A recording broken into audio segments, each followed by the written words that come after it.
Hello guys, কেমন তোমরা? আশা করি ভালো আছো, আমিও ভালো আছি। তো গাইস এদিকে হচ্ছে এই যে ভাই মশলা রেডি করতেছে আর এদিকে ভাত খাচ্ছি।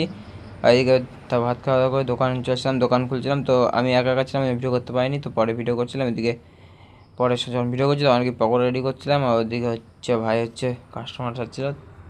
তো এই দেখো ভাই এদিকে কাস্টমারকে জিনিস দিয়ে আসছে, ওদিকে মানে মোমো দিয়ে আসছে, সব মোমো অর্ডার ছিল, যে ভিতরে সব কাস্টমারগুলো বসে আছে। তো বাইরে আমি বসেছিলাম, একটা চা নিয়ে নিয়ে খাচ্ছিলাম। ঠিক আছে, এই দেখো এটা বাইরের ভিউ।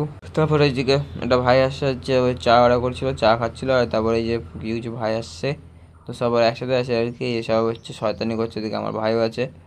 তো একটু ফাঁকা ছিল, কাস্টমার ছিল না সেই টাইমে, তো সব বকচোদি মারছিল, আমার দোকানে এসে বকচোদি করছিল। ওদিকে আরেকজন বলছে, ভাই তুম मुझसे प्यार करती है नहीं करती ये तो बता दे, पहले तो ये बता दे फिर कुछ बात होगा। ঠিক আছে, তো গাইস বকচোদি করার পর সব হচ্ছে এদিকে এই দেখো, এই দেখো এটা হচ্ছে প্রেম করছে, টাইপিং করছে এদিকে, আর একটা ওস্তাদি মারছিল। ঠিক আছে, তারপরে এই যে সব এই যে এখন হচ্ছে এই যে নান বাঁচে গেছিলো, তো লাস্টে যে কুত্তাকে দুটো খেলাম, কুত্তা আমার দোকানে গলু। তার জন্য এইটুকুই। সবার সাথে নেক্সট ভিডিওতে দেখা হচ্ছে, টাটা বাই বাই।